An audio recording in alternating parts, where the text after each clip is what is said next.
September the 8th, Black Monday, Black History Studies, South African Film Festival here in Wood Green at the Vue Cinema. We're here to watch the second movie screening, and this one is 5 Roads to Freedom, from Apartheid to the World Cup. Interesting title. Let's go and watch the film and see what views we can get from the participants this week.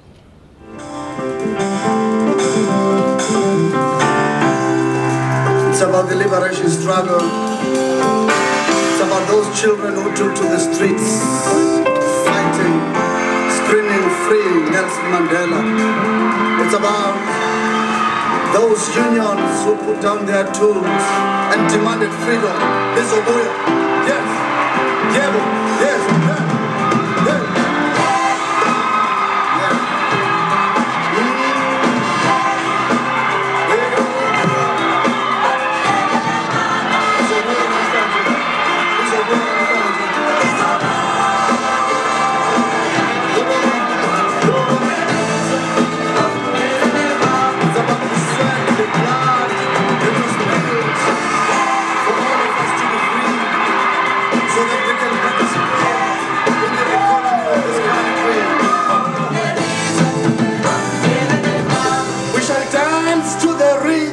The freedom.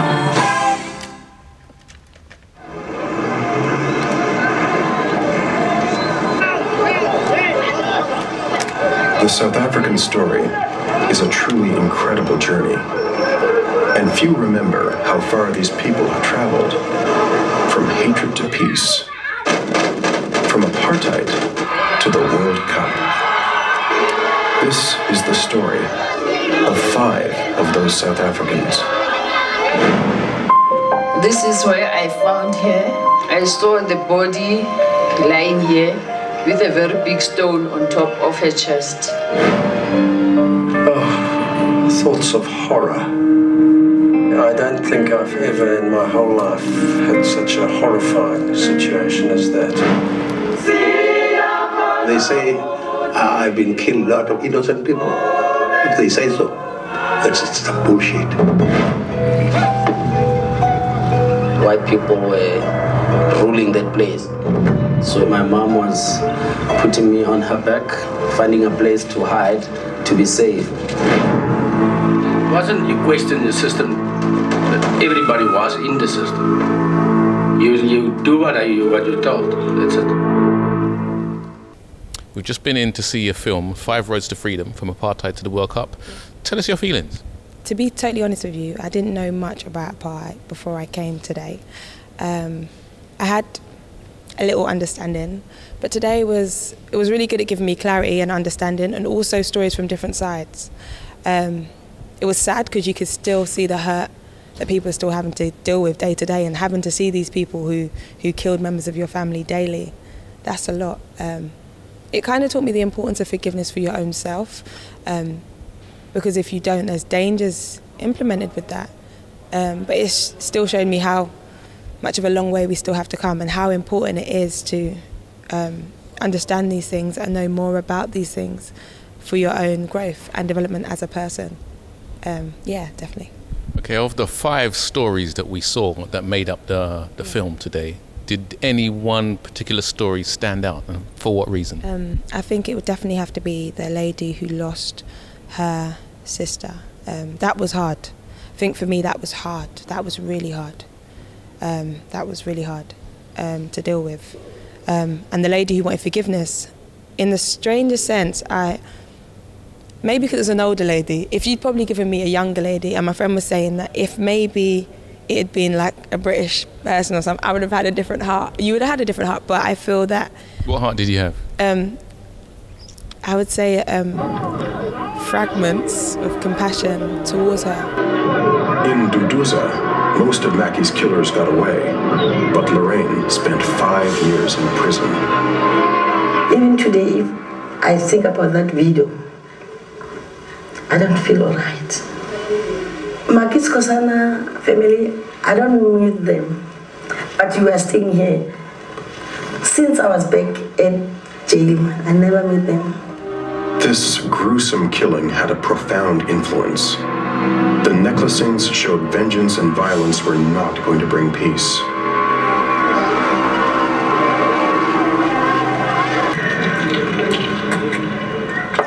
For Maki's family, religion was a massive comfort. A chance encounter led to transformation. I was just going out of the gate here. I came across one of Maki's killers. Something happened in my heart. I felt angry. I did not know what to do. I told myself that I cannot live with hating people, with anger, with wanting to pay revenge, because revenge doesn't help.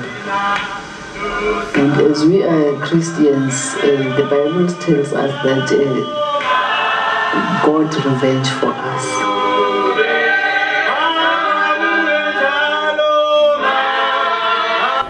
Sister was telling a story about the death of her sister and how she was killed, and how it all came about. And the story ended with her meeting one of the people that were videoed killing her sister or murdering her sister at the time, and that reconciliation. So just taking through her pain, through to her actually face to face with one of the people that murdered her sister, and her showing signs of forgiveness and embrace at the end. I thought that was really heartfelt. I really did, because it took a lot for her to do that, having not only known that her sister was murdered, actually seeing video footage of it, and then meeting one of the people that actually did that. I thought that was heartfelt, definitely. Feeling quite emotional watching that, because it's played a lot on the heartstrings, and really opened up kind of the perspective on what is truly going on in South Africa and not what the media tells us. And hearing the stories, those 5 stories, it's given me different feelings. I think the most powerful one that spoke out, which is what I talked about, was the policeman, because the brutality that he showed towards the people of South Africa, and then suddenly through his accident he was a changed man, was very hard to believe. Because for a lot of people, when things like that are ingrained in you to be a certain way, it takes, I think it's something that never leaves you. So to see him, amongst the South African community, he's, married a South African woman, and it's kind of like his history is forgotten. I found that very hard to believe. Kunu is a special place, and I'm happy here. I'm happy with medicine because I'm helping my people. I'm the only one taking it forward now. And I'm happy to stay here, and I'm happy to work with the causes. In his book, there's a thing he said. You think you're on top of the mountain. You think on top, there's another mountain. But nobody will beat Tata Mandela's long walk to freedom. But my short walk, it's a good walk. Okay, let's talk about the film. There's 5 stories were told today. Could you talk about the one which touched you the most and really highlight it for the benefit of the people that have not seen the movie? I don't know about the one that touched me the most. I know the one that annoyed me the most. Well, let's start with that one. It was the former policeman that seemed to have an evangelical awakening. That annoyed me the most.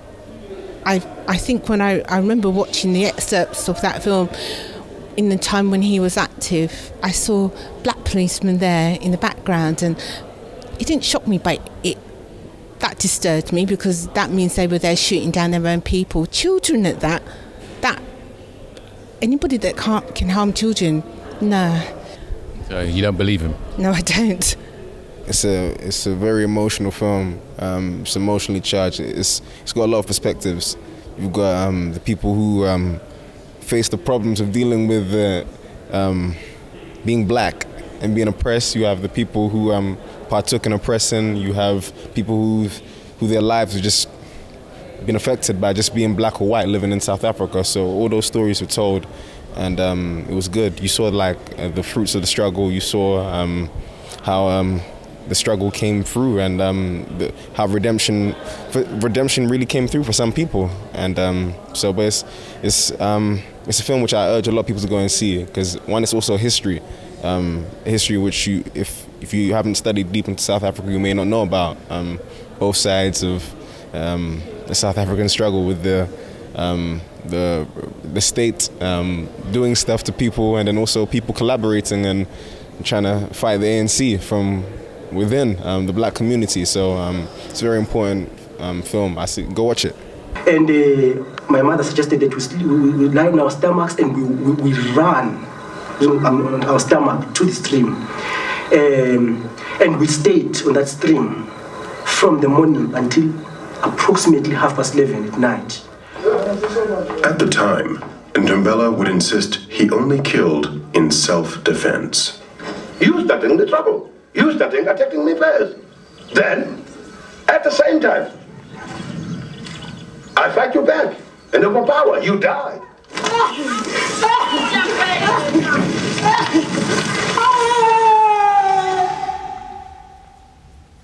Where there is a lot of violence in South Africa, the people who have actually done the violence are asking for forgiveness, when really and truly it should be the other way around.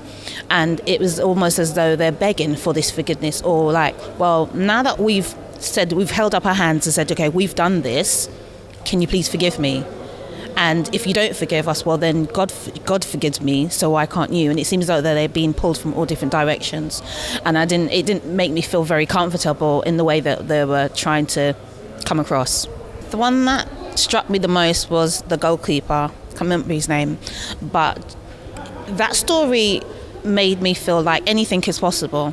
And because I deal with a lot of self-worth, and I do a lot of talk about it, it made me think that the job that I do, I'm doing it for a reason. I was still young then. My mom was putting me on her back, finding a place to hide, to be safe, because there were people shooting them, telling them to move away from their place. It wasn't safe at all for us, because white people were ruling that place, so they didn't want to see black people getting in there. But the boy had a genius for goalkeeping. He dreamed of making the big time. We were always sleeping in a shed on the floor. When it's raining, we used to run around with buckets, trying to block the water, the leaking water that was getting inside the house. Those days were tough, and I had to turn it around by doing everything that I have, you know, to give back to the family and live a happy life. It was a really interesting film. The thing that came over to me was that not much has changed in terms of that long walk to freedom, that the supposed rainbow nation. And I learned quite a bit as well in terms of the truth and reconciliation, that there wasn't much truth revealed or reconciliation really, as much as forgiveness was spoken about a lot, but what I saw was there was no justice, so therefore there's no peace. So that was my initial impression. Scratching the surface, there were 5 stories, and there were black and white people. And again, it just occurred to me that the white people involved in those stories were benefited at the beginning of their story and benefited at the end. But for the black people, there is still no resolution. So yeah, there was, for me, a lot of, it was multifaceted, nuanced, if you like, and the different stories, again, the difference between the black South Africans and the white South Africans. And there were a number of things that annoyed me. The man who was it the Immorality Act that they had? I met Josephine when I was doing my articles of clerkship, and we became friendly, and we eventually fell in love. And, you know, it was an uncontrollable thing. For 10 years, during the states of emergency of apartheid, Patrick Tucker was having a secret affair with a black woman, until his father heard about it and ordered him to marry his white girlfriend forthwith. My father came home one evening and he said to me that, you know, I was about to join the family firm, but that really they felt that it was now time for me to marry Maria, and that, you know, if I didn't do so, they probably wouldn't be able to take me into the firm. So there I was now happily married to Maria. Outwardly, I did my very best to make a happy marriage of it, to bring up children happily, but in the background, Josephine was still there. One of the things that affected me was I can't forget the past. So they're working on it. So I'm not there and I'm here, but I will keep posted, and I would just like to say that you missed last week and you missed this week. Try and come for next week and to watch the next film. So it's important that we just link with our family, and this is one of the ways, you know. So I'll just say to our family in South Africa, keep at it. You know, it's easier said than done, you know, when you're not there. So from an outside looking in, keep the fight, keep going, and I wish you all the best. And for my brothers and sisters in the UK, come to the film festival. Don't miss out. You're missing out a lot. So we've got a few more weeks to go each Monday, and come to Wood Green. Well, in terms of the film festival, the reason why we put it on as Black History Studies is mainly to raise awareness of what's actually happening in South Africa contemporarily, currently as we speak, right? But it's also to raise awareness of the history. And the fact is, if you know the history, you will know that South Africa, based on the two films we've shown so far in this film festival, South Africa is in a worse position now, in my opinion, based on the evidence that we've done, the research. South Africa is in a worse position now than it actually was under the laws of apartheid. So the film festival is just to raise awareness and people to come out and have a discussion about it. And yeah, we had a good discussion after the initial screening. So yeah, I'm happy with that. I'm just a bit disappointed that more people ain't here, but it is what it is. Okay, getting back to what you said about South Africa being in the worst position. After the horrors of apartheid, isn't it normal, expected even, for things to get worse before they can get better in South Africa? Not necessarily, because before the apartheid laws were abolished, in my opinion, South Africa was rock bottom. There was nowhere else to go other than up. But because certain political movements, etc., I'm not going to mention any names or nothing like that because there's no point. But because certain moves were and certain rules and laws were put in place after the abolition of apartheid, those rules marginalized the people even more. So there was a pseudo freedom going on there, whereas people believed they was free because certain things wasn't happening, but behind closed doors these things were happening on a larger scale, especially to make people you know, believe that things were all right on the outside. But when you peel away the layers of the onion, so to speak, it got really strong and really deep when you reached into the middle, and when you realize what's going on, South Africa has digressed as opposed to progress. The film in itself, it was giving views of different peoples in different positions, but for argument's sake, there was a white man there that got caught having a relationship with a black woman, and he lost his job, and you know, his family disowned him. But if it was the other way round, where a black man was having an affair with a white woman, that man probably would have lost his life. That's the difference. And the man who's saying, oh, I've lost this and I've lost that, all he needs to do is get a haircut, yeah, put on a suit, move to Europe, nobody won't know any different. Does that make sense? So the film, it's good in terms of mapping out certain parts of the history, but it's bad in the sense that a lot of the history was left out, which would have gave it a proper context. Do you wonder why the 5% European story wasn't one of the 5 roads stories today? Those who are the whites who have the power still have the power and are unrepentant. That wasn't in one of the stories today. Yeah, but then you see, they say if you want to hide something from a black person, put it in a book. When it comes to the truth as well, if the truth is hidden and you don't know, then you don't actually know the magnitude of the problem, and then you just believe, because a lot of the people in there believe it's tribal. They believe that they are a part of the problem, not realizing that strings are being pulled behind them. So that's why certain parts of the story, it's like the film that we screened last week, Long Walk to Freedom, Nelson Mandela's story. All of the British involvement in that part of history was totally removed from the story. So the powers that be, when they're ready, they can fabricate and change things to their own suitability, and it looks like they're actually giving up a lot of the story, but what they're doing is giving you bits to keep you happy. Can you forgive and forget? What, in terms of like apartheid? After seeing that film? I don't know. It's hard. I don't know. With me, it's hard. Because when you're, especially from the first film that we watched, Long Walk to Freedom, last week, and then seeing your brothers and sisters dying as well, and it would take a long time for me to, there will be some form of forgiveness, but it will be hard to forget.